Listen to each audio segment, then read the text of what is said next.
Welcome back to another week of Instigating here with Clarkie and Drury. I'm Ryan Drury. That is Chris Clark, better known as Clarkie. We're brought to you as always by Coolbet, our friends at the Listowel Squash Courts and at See the Game in the Listowel Vision Care Center. Very pleased to be joined by longtime football executive, longtime CFL GM, Mike McCarthy, joining us to chat some football. Mike, how you doing, my friend?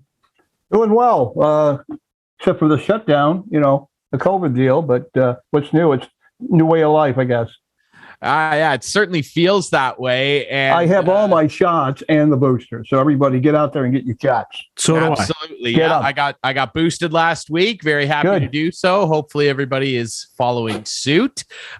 We know that one guy that has not followed suit but continues to perform very well is Aaron Rodgers. And we're ramping up for what they're now calling Super Wildcard Weekend in the NFL, our first year with 18 weeks, 17 games, and Aaron Rodgers performing very well again. So before we dig into some of the matchups, we know the Packers are the number one seed. We're not going to see them in action this weekend, but here we are at the end of the year with another big MVP debate. And I would say that based on the last week of the season, they probably shuttered the chances of Jonathan Taylor, the brilliant running back of Indy, being in the mix. Maybe Cooper Kupp can get in as a third guy, but it pretty much comes down to the quarterbacks, Mike. It's Rodgers and it's Tom Brady. So let's talk between those.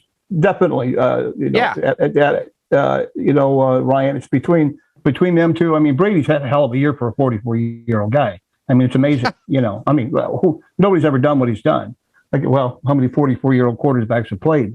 And of course, because of the way the rules have changed, so hitting the quarterback is not like it was 20 years ago. You could just wipe the guy out, and, destroy him. Now they're all protected. Don't hit him below the knees. Don't hit him in the head. All those things you do in football, you can't do anymore. So all the fun things we could do, blow somebody's knee out, give them a concussion, step on their throat, all that good stuff is gone. Can't do it anymore. Yeah, they've definitely eliminated all of that for sure. I mean, it sometimes still happens, but they've cracked down a lot on it. But when you kind of stack these two guys up, Aaron Rodgers and Tom Brady, and their seasons, like you said, we've never seen what Brady's doing and what he continues to do as the elder statesman of the league. 7-time Super Bowl champ, leads the league in touchdowns and passing yards. But then Aaron Rodgers has just been absolutely unbelievable as well. But he did have to miss a game because of his unvaccinated status, which, of course, caused a big stir this year. There was the whole controversy with the writer in Chicago who said he wouldn't vote for him, which I think was silly in and of itself. That was Hubarkish. I've used to do a football book every year for collegiate prospects. It was Pro Football Weekly, it was called. And it was a newspaper, and they put out a football draft book. It was Tim and his brother did it, and it was highly recommended. They probably had Aaron in there back in 92 or 3 or 4, whenever he was drafted. And so when he said, I don't know this bum, I thought they would take it a little too far. I know the guy's been a loyal Bear fan and a great media acquisition for interviews and everything else over the years. So, but Aaron, he was so not being a non-vaxxer and then saying he was. How he ever got away with what he got away with? I don't know how he got away with it because the league is on all this stuff, and finally they caught up to him. Like all these people that are non-vaxxers are getting caught now. So I mean, it's crazy. Yeah, we've seen it in the hockey world too with Evander Kane. We'll talk about that later, Clarkie. But do you think that hurts his chances of being MVP? And if you had a vote, Mike, who would you put your money down on? Because this may be a one-time thing with Tom Brady. I think Brady's a guy to me. So Aaron has had a fabulous year. I mean, that offense, he's got it down. I mean, after 2 years, the same coach now, who's a very innovative guy too. It's really a West Coast offense is what they're running. The Bill Walsh West Coast that they did, but they change it up a lot. And it's like same thing with the Tampa Bay's offense. They're looking for those 5 to 6 outlet receivers, and that's what it's all about. Everybody's it's an empty backfield most of the time, and using your running backs as receivers. And I like them both, but I kind of go with Tom. 7 Super Bowls, and he's still doing this. I mean, there's probability. I don't know. I don't know if they can do it again because they've had so many injuries to keep, and then the Antonio Brown knucklehead thing he did. That's a shame because the guy's a very talented receiver. Mm-hmm. But and he made a difference. He can be a difference maker. But they've had so many guys step up. These third and fourth team guys were all playing and catching, like the guy that caught the touchdown and 2 weeks ago. Yeah, just put him on the roster. He caught that long bomb and they won that game with 20 seconds on the clock. What it was, it's amazing. Yeah. Before we talk about the playoffs, I want to talk. Geez, sorry about that. I just whacked my mic. You've been drinking again? No, I'm good. Okay. I'm totally good. I have a broken mic stand, so to be honest with you, I'm using a candle holder today for my microphone. So I like it. Yeah, like the candle. Like the candle. It might be more fun. Like the candle. Yeah, exactly. Anyway, sorry about that. Anyway, before we get to the playoffs, I want to talk about the last week of the regular season. And I'm a casual NFL fan at the most, as Ryan knows and Mike, But my daughter, who's a big fan, actually, she's a New England fan, came to me and she said in the morning, she goes, Dad, there's a scenario today that a tie game tonight could get a team into the playoffs. Or both teams into the playoffs. And I said, what do you mean? She goes, well, if Indianapolis loses and the Steelers win, then the Chargers and Raiders game Sunday night, if it ends in a tie, both teams will get in. I'm like, that is a crazy scenario. So of course I'm interested now. So I hear, and if I'm getting this wrong, Ryan, I'm right so far, right, Ryan? You're good. You're doing good. Okay. So Indianapolis loses, Steelers win. Whoa. Now the game tonight means something. So I'm watching that game, and I got to tell you, it was probably one of the wildest games I've ever seen in my life. And I honestly thought it was going to end in a tie. What did you think, Mike? I think somebody had to win it. Those coaches are too competitive to go with that, although they talked about it. You could hear the mic a little bit on the sideline. And then with the quarterbacks, they're like, okay, we're going to kneel down. You can see the guys in the huddle talking about it. And it got exciting there for a minute going, they should turn the microphones off. That's just crazy. Las Vegas is going to blow up because they go for the tie. Yeah. So I thought it was exciting. It probably was the most exciting game of the year. I mean, there's been a couple of them, 3 or 4 good ones like that. But, you feel bad. I mean, I was with the Chargers for almost 4 years. So, I saw Dino down there on the sideline with his wife and Spanos, and he's going down there to get part of the celebration, thinking they're going to win it. And then, it didn't happen, So, and the Raiders came through. I mean, that was a hell of I was happy for those guys, too. All the crap they went through all year long, the Gruden situation, which is, I still don't agree with that. It had nothing to do today football. It was something that was done 10 years ago in a private conversation on an email who released it. How'd that get out of the box? You know what I mean? Who in the NFL? Who's the guy that put those 100,000 emails out in public?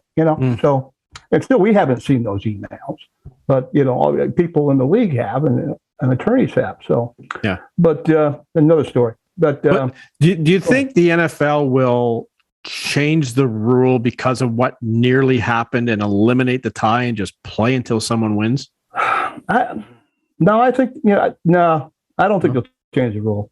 They're not. They're pretty well. There's a lot of things that have happened over the years because of the Players Association and all the updates and all the CTE things and the pensions are all increased and the Players Association's getting everything pretty much they want to get along with everybody. Keep a nice harmony going with everybody, and the like the Black Caucus, the Black Coaches Association, and all that. Everybody's kind of moved up. Everything's working. I mean, everything can be better, but for like assistant coaches moving up, and diversity is not all complete yet, but it's coming. And I wouldn't change the rule. Ryan, I'm just curious on Ryan's opinion on, did you think anything changed when the Chargers called the timeout? Not really, because that was a controversial moment and a lot of people made a lot of noise about that. But the fact of the matter was this, all Las Vegas needed to do, even if the clock was still running, was run the run play that they ran, gain that yardage, and then they were in field goal range anyway. All that would have changed, in my opinion, is that they would have had to rush the field goal unit on faster with time ticking away. Instead, they just got to sit there and set up for an extra couple seconds, give the kicker a second to breathe, and they kicked the field goal anyway. I don't think it changed the outcome of that game. The Raiders were going for the win, and hey, it paid off for them, and they did the right thing. And like you said, Mike, credit to those guys for all the stuff they went through. Remember, Henry Ruggs III, unfortunately, his career is over. He killed someone in a drunk driving. Yeah, it's a shame. And so, Derek Carr loses his number one receiver, which is not the most important thing, of course, but, for that team to go through all of that internal turmoil and turn around and make the playoffs when a lot of people counted them out is pretty darn impressive. Mike, I want to ask you as well, because one of the things that had to happen to set that game up to be so important was Indy losing. In your opinion, I want to know, of all of the games to lose for a team that could have clinched their division, clinched a playoff spot, playing one of the worst teams ever, is that one of the most embarrassing regular season losses of all time? I think you heard it from their general manager today, Chris Ballard, who's a great personnel guy. I mean, that's how he came up through the system, and I've known him many years. And to hear him kind of get after the quarterback and say, hey, it was a disappointment, truly a disappointment for that whole. I mean, they've been building that team for the last 2-3 years, and getting linemen in there to protect. Remember when Oliver Luck was Oliver? Was it Andrew Luck? Andrew, yep. Phillip Rivers. I mean, all that, and then you got the guy you think you want. You gave up a lot for him, and Frank, the coach. I'm going. Of course, the guy played in Buffalo all them years on them Super Bowl teams, as a backup to Kelly. And this guy's been a hell of a football coach when he was coordinator with the Eagles, and they beat the Patriots in the Super Bowl with the little alley-oop play they pulled off that people don't even talk about. They were offsides when they caught the football. Eagles. Nobody talked about that. We don't need to talk about that. I'm a Patriots fan, Mike. Gotcha. We can move past that. Patriots went offside. Philly was offside. I'm aware of who was offside. I'm just telling you. Yeah. You watch the video and you go like, wait a minute, that guy. Whatever. So you both just mentioned the Bills and the Patriots, and that's what we have Saturday night. And it's supposed to be freezing cold in Buffalo, down the street from you in Stony Creek there, Mike. Yeah. Yep. About 45 minutes away. That one, both teams used to play really affected, and I saw some not so good stats for Josh Allen. Cold, not that good. So this well, Josh, he played his career in Wyoming, right? It's cold in Wyoming this time of year. I mean, it's snow. You're in the Rocky Mountain range up there. He's played in the snow in his career. That's why he's so tough. I think, it just makes you a little tougher of a guy. Mac Jones played in Alabama. There ain't much snow in Alabama, or 30 below, or 20 below, or freezing. Occasionally, you get a freeze in there about 32. But, Mac's the guy I'm worried about. He can go in there. And because he didn't throw the ball the last time it was cold and the wind was blowing, they ran that ball, 47, 52 times, whatever it was, and they threw it 3 times. So when they won that game, of course, they got their butt kicked in New England when the Bills played there a couple of weeks ago. But knowing Belichick, and knowing Bill since he was a year into the NFL, I was right behind him. I was with the Patriots, and he was with had been with the Giants and the Detroit Lions. Right out of college almost, because he was connected pretty good, and he was probably 25, 26. I was 20. I had just turned 26 when I went into the league. So as a personnel guy, which was most of the guys were all in their 50s, like 60, 70-year-old guys, but lifetimers. But I thought Jones, why are they not throwing the ball? I'm just going, why are they not throwing the ball? And then because they were going with the wind, couple, so it's going to come down to Belichick will be prepared. The defense will be prepared. Yeah, they're going to jam them receivers. They're going to blitz a lot more, and it could be an upset. Patriots could win this thing. I think the Bills are, 4 points, maybe 4-point favorites. I think something like that. Yeah, I believe line's 4.5. Yeah, something. And I had looked at it earlier today, and it's 4. And but I said I'm thinking Bills 23, Patriots 22, 21, right there. I think it's going to be tight.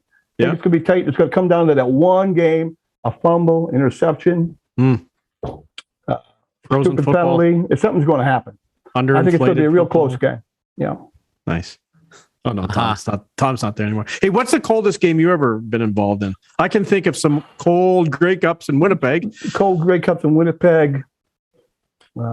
College. When I was in Kansas, playing football in Kansas, played Southwestern College, the Mighty Mound Builders. We were playing at Dodge City, and it was in November, and it was like a freeze, which is really doesn't happen in Kansas. That's because there's no salt on the roads. It's you should be driving a horse and a buggy, not a car, in Kansas in the winter if there's black ice on the road, because it's insane. Mm-hmm. It was one of them where it just everything you did, you didn't have no place to put your hands. We didn't have the winter gear. Nobody had gloves, and it was like a light sprinkle. Then it all froze, and where you're shivering, and you can't even call the signal. Someone's the middle linebacker calling the defense. Everybody's just shaking out there, and that was probably it. And it probably was, I'll say minus 5 Fahrenheit, somewhere around there, because you were just that actually playing, and that was the worst game I've ever had for myself personally. Yeah. Winnipeg and Toronto, 91 in Winnipeg, we call it the Rocket Grey Cup, whatever. Yep. I mean, that touchdown at the end of the game made it. We were ahead anyways, but it was nice icing on the cake, Yeah. At that game, we didn't have to get that, but it was great. But it was cold. It was the frozen beer can, Kim. Oh, and there were two. Everybody talked about the one in the end zone almost got him. Yeah. The one that hit before that in the field. There was one that came from nowhere in the end zone, and it was like, I thought it was going to get him, Yeah. But nobody talks about that one. He had a helmet on. He's fine. Got to watch the video. Yeah. Yeah, exactly. Absolutely. Now, Mike, I know that there's a lot of other great games going on during this Super Wildcard Weekend. Obviously, Raiders Bengals, that's going to happen earlier on Saturday before Patriots Bills. I like your call on the Pats getting an upset here. Bill Belichick rarely ever loses to the same team twice in a season. So right. I'm biased, of course. I will pull for my Patriots by a narrow score. I'm a Patriot alumnus. Yeah, absolutely. So we're all connected here. Yeah. There you go. What about Raiders Bengals? What do you see happening there? Because credit to the Raiders for turning their season around. But boy, Joe Burrow and that offense, man, they look scary. Yeah, Chase and Burrow is like I'm trying to, Brady to Gronk.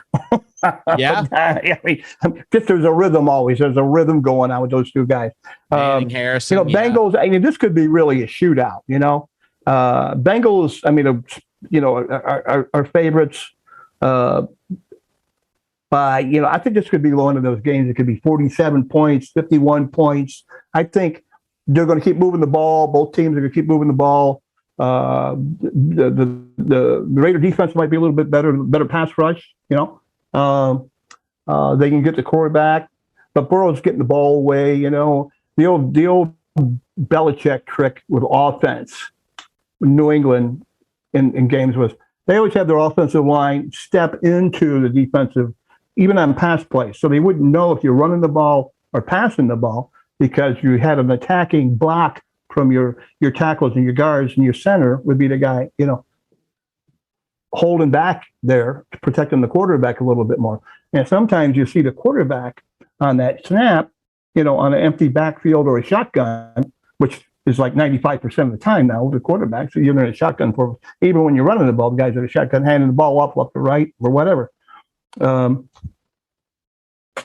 He might cheat up a little bit, cheat up on the snap a little bit. So he gets the snap a little quicker, a second more, half second, and gets that ball out quicker. You know, those, especially when there's those short ins and short outs, and then along the curl, the quick curl to the running back. They all have different names for their routes and stuff, and they're all the same, but everybody calls them something else. And I think the Bengals. That's what we're talking about, right? Bengals and Raiders. Yep. Yeah. Chase, I'm just going. I'm going with the Bengals to win 30-21, somewhere around there. They're at home field, and again, if it's cold there, you know, Burrow's from Ohio. You know, although he played at LSU that 1 or 2 years, and his dad, you know, played for the Montreal Alouettes. The kid grew up in Quebec as a youngster. That's right. In the winter. I mean, you know. And then his dad was a defensive back with the Owls. And I think Carr is a Fresno guy, Southern California guy. So there's a guy that practices inside all the time, unless it's a sunny day outside the stadium there and the desert. And the wind blows a lot in Vegas. The whole Vegas, this whole team is from, you know, they don't practice outside, practicing all the time. So they haven't practiced in the winter at all, you know. So talking about a cold game versus, it may affect the Raiders more than it would ever affect the Bengals, because they have their indoor facility there in Cincinnati, but they practice more outside, play outside than the Raiders do. So cold may have, and the wind may have an effect on the Raider offense. How many times have you been mistaken for the head coach of the Dallas Cowboys? Oh, he's been mistaken. He's me. Oh, I see. I remember. No, you know, go back to like 2004 or something like that. When the Green Bay Packers, when Green Bay hired a Mike McCarthy, the fan radio in Toronto went with it. Former Argo GM Mike McCarthy. I thought it was you. And I called Mike. I remember calling half the world thought it was me. I'm getting calls from people. I'm going, what are you talking about? You know? And then my cousins in New York are calling me. Going, I said, no, it's not me. It's not me. You know? And I said, and the funny thing is, Mike also went to school at Baker University, a little college, about the same size as. In fact, Mike at school used to play his school, but I'm 10 years older than Mike in Dallas. He's, you know, 8 years old or something like that. So, but we both played like the same division, what they call the KCAC. We called it the Little Big Eight. We had 8 teams in the big, and of course, you had Kansas, Oklahoma, Missouri, K-State, University of Kansas. All those schools were there. So Denver, Boulder, University of Colorado, Texas. Do you know him? Yeah. Yeah, you do. I've been at the Green Bay training camp. Oh God, 10 years, 12 years straight when he was there. Oh yeah. And then when he was with the Saints, he was a coordinator with the Saints, offensive coordinator with the Saints for a year or two.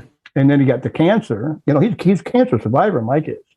And then he was with Kansas City too. He was a coordinator in Kansas City. So I mean, he's kind of stayed in the Midwest, you know, and been everywhere. He's fantastic. He's from Pittsburgh. Pittsburgh's his hometown. He's a McCarthy clan in Pittsburgh. So. He certainly is, and he's going to be leading his Dallas Cowboys into the wild card round against the 49ers, who really turned their season around too after a bit of a lull for them in the middle of the year. Mind you, they had a ton of injuries, but Dallas is favored only by 3 points. Yes. I like the Cowboys. I think they have more talent, but I think that the 49ers are a little bit more of a disciplined team, and I like their defense a little bit better as well, with some concerns on the other side of the ball for Dallas in respect to defense injury-wise. But I still think the Cowboys can pull this off. What's your opinion of your fellow Mike McCarthy and his chances? Well, from the inside clan, McCarthy clan that's going around, it's we smell an upset. going on. I'm smelling upset in Dallas. And I got 49ers 30, Cowboys 28. Another close one. Another close one. So you're counting on Jimmy G. Now, Jimmy G. Now the thumb's healing a little bit more. Another week, it's healing. It's healing. He's probably had it, wherever he puts it under him, keeps him warm, keep that blood flowing in there, and I'm going to say something, but I don't want to say it on there. No, don't say it. We all thought it. You don't have to say it. Yeah. But I think, they have the tools too, comes down to that, we know Dallas has got a great defense, and they get a lot of pass interference calls too. And, yes, they do. And Dallas's offensive line is always jumping off sides. They got a couple tackles that can't hear, there's something wrong with their hearing, or they're just hesitant because they don't want to screw up, makes them screw up. So the 49ers are disciplined. My days at Oklahoma, when I was an assistant coach with Barry Switzer back in 76, 70, 78, 77. So the guy that left the Sooners and opened up my job for me was Mike Shanahan, Kyle's dad. So I've known the Shanahan family for many years. And Mike went to Northern Arizona. We were at the Fiesta Bowl. We got a job at Northern Arizona. And Barry goes, hey, it's your job if you want it. And I was in grad school at OU, volunteered with the football team, and I ended up getting Mike's job when he left. So that's my connection to the Shanahans. Of course, they're Irish too, right? What about Eagles Bucks? I mean, I like the Bucks. I don't know about the line. They have it at 9.5. I think they're just outmatched, even though I think they're going to run the hell out of football. The kid, the hell of running back. And the Clemens kid that's playing for Dallas now, it's a backup with Pollard and Zeke, was an Eagle. I think he was the 3rd or 5th round, and he played very well in that Super Bowl year with the Eagles. And he was another Wisconsin running back. And when he was there, I think Williams was the kid from with the Colts. Yeah, was a freshman. Or right behind him. He was a backup to Clements. Clements was a starter at Indiana, at Wisconsin. So, and Paul Christ, who's the head coach at Wisconsin, was on our staff in Ottawa when I was with the Rough Riders. So, he's the head coach in Wisconsin, and he was our quarterback coach in Ottawa with Danny Barrett and Fleetwood and Andre Ware. We sang the last week of the season. I got Andre Ware up there, who had been a Heisman Trophy winner and first round draft choice with Detroit Lions back in, when's that? 85, 84, 80, somewhere around there, whatever it was, whatever Heisman year that was. So, yeah, but, there's a lot of connections. Do you like the Bucks then? You're picking Tom Brady to win the MVP. You got to pick the Bucks to win. I take the Bucks to win. Okay. Yeah. I talked you into it. To win. I have the Bucks as well. I just don't. But I think they're going to run the ball a lot too. Gronk's still there, and they have these receivers that got them stashed. And they're healthier now too than they have been the last couple of weeks, and we'll see. Right? We come down to it, and the weather's not an issue unless it rains or there's a hurricane something down there. But I don't think weather's not an issue there.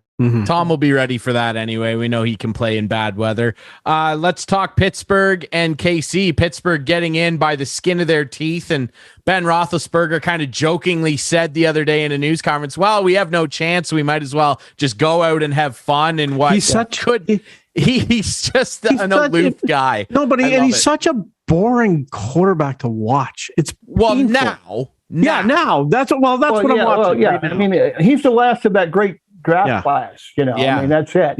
Manning and Rivers, and we drafted Rivers. We drafted Manning, then we traded for Rivers because Manning didn't want to play in San Diego. And there's we can write a book on that. I got, Archie came out and said, "Hey, we don't want to play here because you didn't draft Peyton." Great. Okay, that was 5 years before that. It was a grudge. There was a grudge going on. So with the Spanos family, so he told him I can remember him being in the office telling AJ Smith, "Hey, you draft him. We're just going to sit out." And so that we made the trade. So the Eric Lindros of the NFL, if you will. Correct. Yes. Same deal. Same deal. Well, it worked out pretty okay for him, I guess, in the end. But do you think they ended up going to Big Ben can Super win Bowls? We never got to one. Do you think Big Ben can win a game, or is he done? I think this is the last hurrah. Yeah. So look out. You liked him. I'm just saying.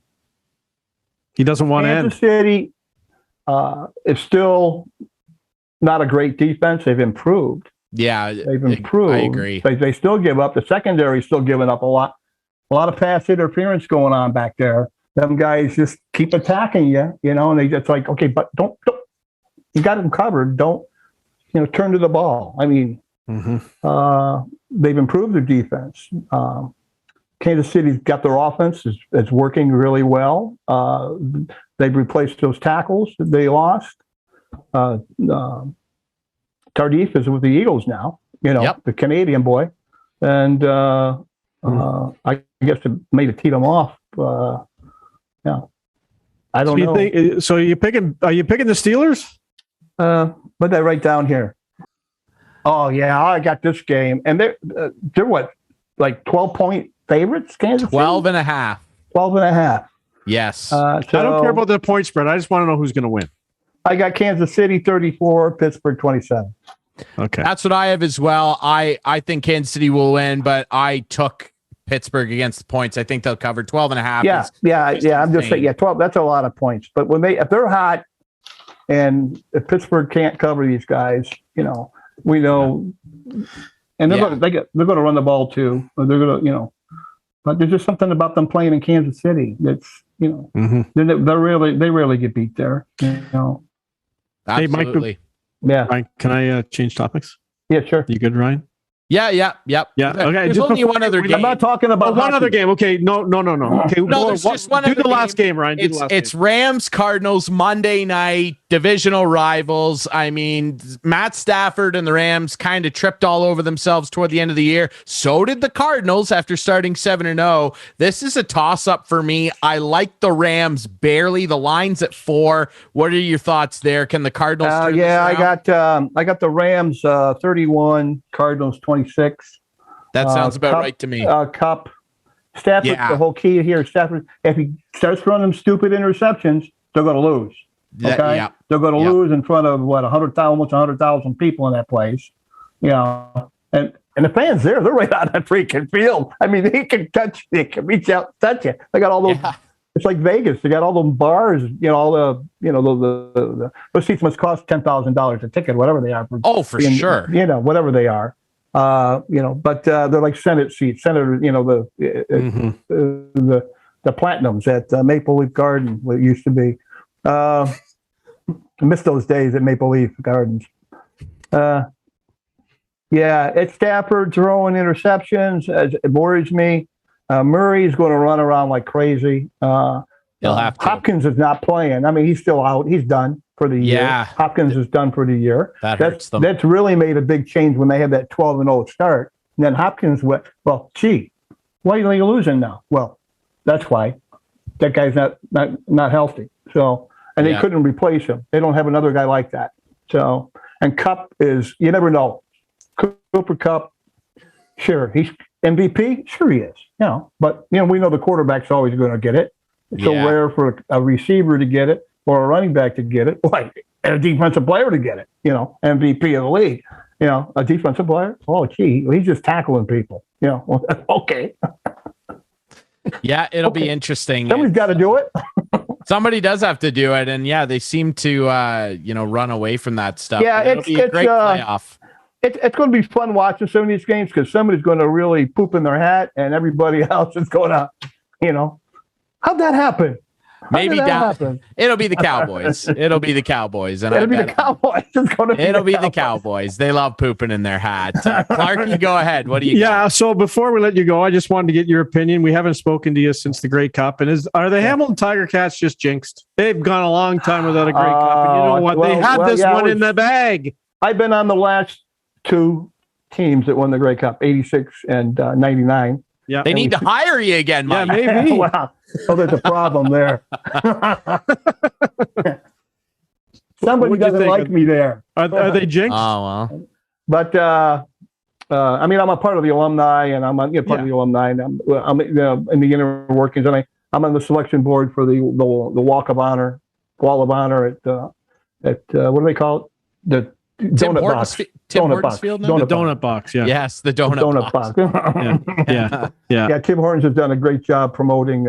They really do a good job here. Sure. But I mean, that's where the first one was. Yeah.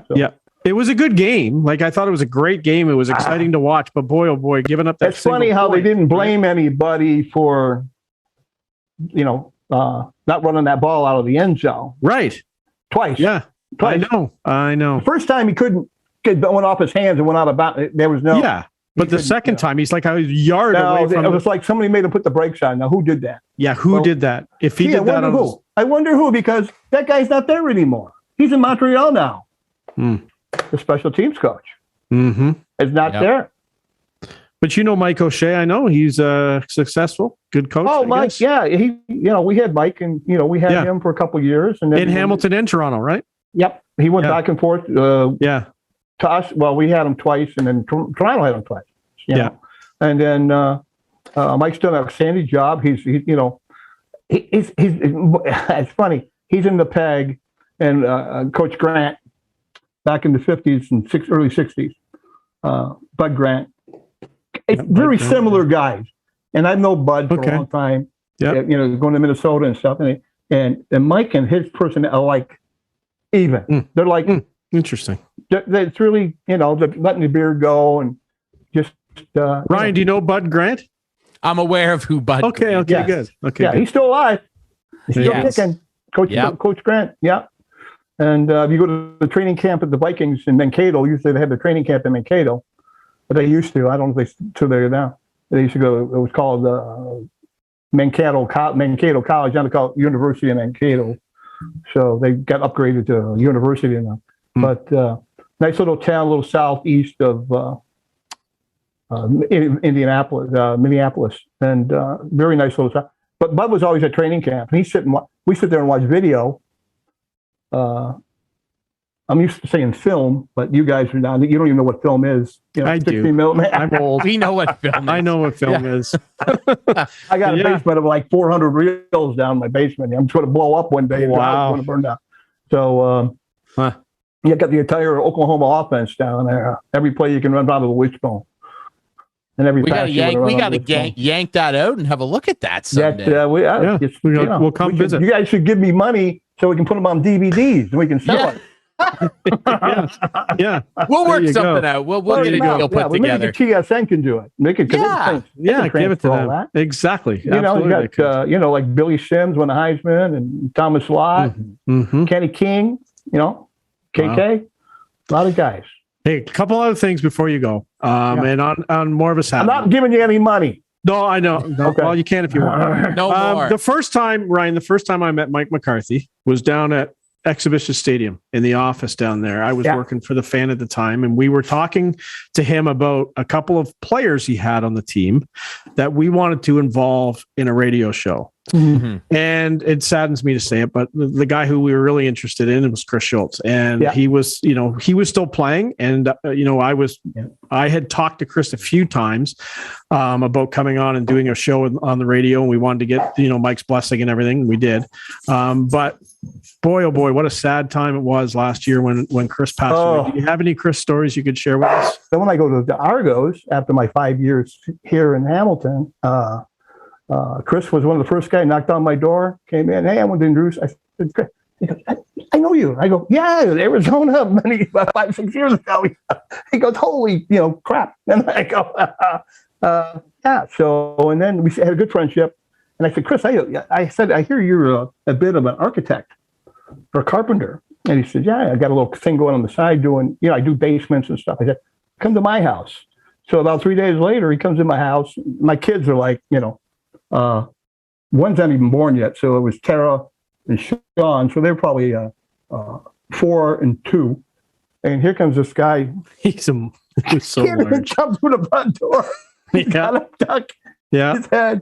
And I go, there's a giant at the door, Dad. There's a giant at the door. And that was Chris. And he started laughing. And then I had to get him down to the basement. I said, don't, go bang your head. Then you'd have to get down, And we never did do it. I can't do it now because I got, 50 years of football down there. And my wife's going, we're selling this house. And what are you going to do with all that in the basement? Always knew he was always around when I was at the Tiger Cats, from 85 to 89. He's come to the reunions. Everybody talked about Sudsy. He was Joe Zuger's roommate back in the day. They were roommates together, him and Joe. And of course, Joe was our GM when I was here the first time. And he told me all the Sudsy stories. Can't talk about, but the Sudsy stories. Yeah. And then I came in 97, 96, I go to BC, and we just signed Dunnigan and just signed Calvillo. Signed Calvillo in 95, did that. We signed Calvillo, got him here from Las Vegas when they shut down the U.S. teams and the CFL. And then we got Matt. I got Matt because I had Matt, in Toronto. And we got Matt. So I had Calvillo and Dunnigan here. That's a good combo. Yeah, it was a good combo, but you know what? Dunnigan got the concussion, and that was that for Matt. And then as a player, and then he went to Calgary as a coach or GM or something for a year. I guess it was a year or something. And then now he's back in TSN before the TSN days. And but Don, so now we're in '96. I went to BC, president, CEO, come back. After we got Braley to buy the team, because my family was here. I didn't want to move them out to BC. It cost too much to live out there. I didn't say, I'm not doing that. So I'm in the same house I bought in '85 here. Wow. So bought it for, I think it was like 115, brand new house, 115,000. Now I can get almost $1 million for it. That's a joke. Isn't that crazy? Yeah. So probably more. If anybody wants to buy a house for $1 million, they can come out of my house.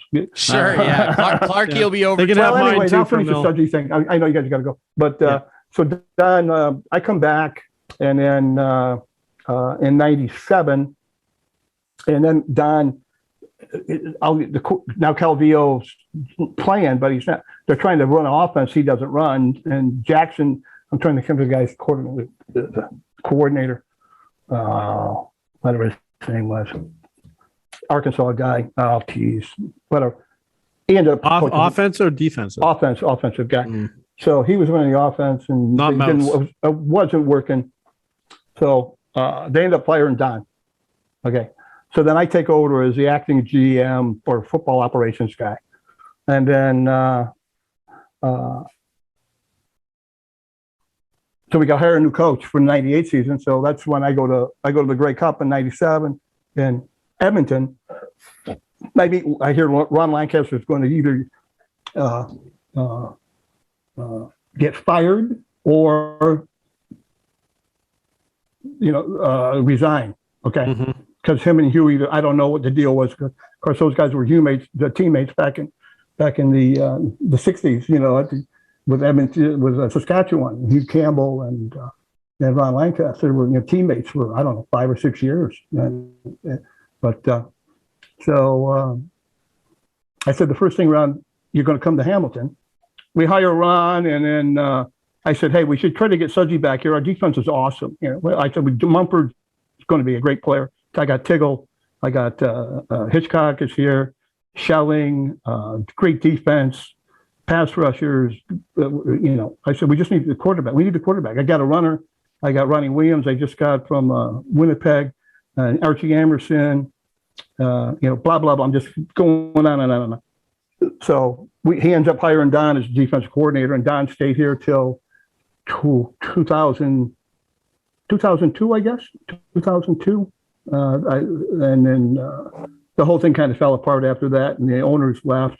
They went into bankruptcy, that's when I went to the Chargers that year when all that happened. But I had to fire the rest of the staff in '97 before Lancaster got here, and then so he could hire anybody, and he hired a couple of the guys that were on the staff, and he brought Sudsy back, and then Don was here those 4 or 5 years, running the defense. Him and Dennis McPhee, and they were the two defensive coaches. Sudsy coached the secondary, and Dennis had the defensive line and the linebackers. So it was kind of crazy, but we did it all with like 5 guys running the whole thing. Wow. So yeah. Wow. So Don's a great loss, and and I got to meet Woody Hayes numerous times, and he had wrote a book and about his years at Ohio State, and Sudsy's like a whole chapter on Sudsy in that book. And I saw Woody back in 92 or 93 before he passed away at a coaches convention. I went up to him again. I said, "Coach, you won't remember me." I says, I visited Ohio State. He said, "What's your name?" I said, "Back in 71, 72, 71 winter." And he says, Mike McCarthy, and I was from New York. And he said, "Yeah, we didn't get many New Yorkers here." And I said, "But Don Southern's a friend of mine, and I had just read your book, Coach." And he called him Sudsy, and he said, "Yeah, it seems like he liked to drink beer every once in a while." But I said, "Well, wasn't it Southern?" I said, so there's different stories where Sudsy came from. So then I get here, and I had been here and met with, Joe Zucker was the GM, and telling him the stories about Woody Hayes and the chat. I showed him the book and stuff, and it was really kind of cool reading about Don as a player at Ohio State and how much they depended on him as a kicker, and how many games he won for him as a kicker, and was a very good defensive back. And of course, he's in the Ohio State Hall of Fame, in Hamilton Sports Hall of Fame, and the CFL Hall of Fame. So it's a hell of a loss. And he had diabetes, and he was fighting it and getting the blood get the blood filtered all the time. He was doing it 3-4 times a week. And it was, but we all got together in 2019. That was the reunion with the '99 team. We had the 20th, and we all were together, and we had a hell of a turnout. We had about 47 guys here, and Don got to see everybody. And good. And that's good. Buddy, so that was it. So, but we miss him, and God bless him. Yep. Absolutely. Rest in peace to him, and obviously Chris as well. 2 big losses. Mike, we really appreciate you doing this, man. Best of luck with your predictions with the NFL playoffs. It don't matter. I don't have any money to bet on them, because you guys don't pay me, So, well, if I win any money, I'll maybe send you a check. We'll work something out. Cool. Absolutely. Yeah. Mike McCarthy. We really appreciate this, brother. Thanks for doing this. Stay safe and stay away from the non-vaxxers. Will do, my friend. Yeah, you too, Mike McCarthy. All right, we'll take a quick break. When we come back, lots to talk about in the hockey world, including Evander Kane's new landing spot and an incident at the Florida Panthers game. We'll touch on that next here on Instigating.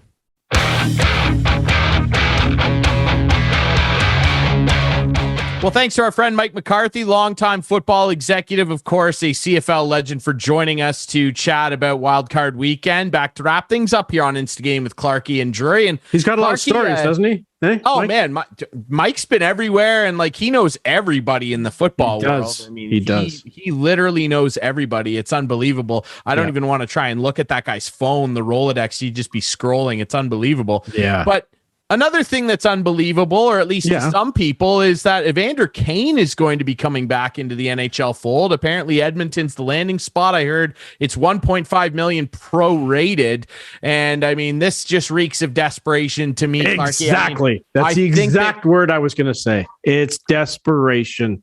Yeah, I think Kane's a really good hockey player. I don't necessarily think that he is a good person necessarily. Now, I don't know Evander Kane, but you just read all these incidents and you hear all these things from former teammates. There was the infamous suit incident in Winnipeg where Dustin Byfuglien threw his suit in the shower. And now you hear his teammates, and you're bringing this guy into the oh my god. Well, you hear his former teammates in San Jose now, Logan Couture won't even acknowledge he exists. And you're in a room formerly with guys like Thornton and Pavelski. They all can't stand stand this guy. And Jeff O'Neill said it best the other day. When you hear in the hockey world that someone's a bad guy, that's a real indictment. And that's all you hear about this guy, beyond the unfortunate things with the gambling problems, the unfortunate drama and airing out of laundry with his wife and everything. Like, it's a disaster. And Ken Holland said he believes in second chances. Well, what's this? Like the 4th, 5th, 6th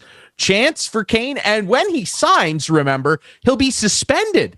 Because not only did he break NHL COVID protocols in the NHL earlier this year, when they sent him to the AHL, he broke the violations there. And that's what allowed San Jose to terminate his deal. They'll file a grievance, but I just thought that this was desperation. It is desperation. And it's indicative to me of a guy who has failed in building a championship team around 2 of the best players in the National Hockey League.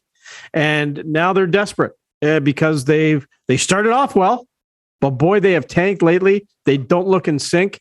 I mean, can't get a save. Tippett is like who's another good coach. Who's going to come in next? Like, how many good coaches are you going to bring in? Is Babs going to come in too? That'll be good. Bring in Babs and Evander Kane at the same time. See how that changes their dynamics in your dressing room.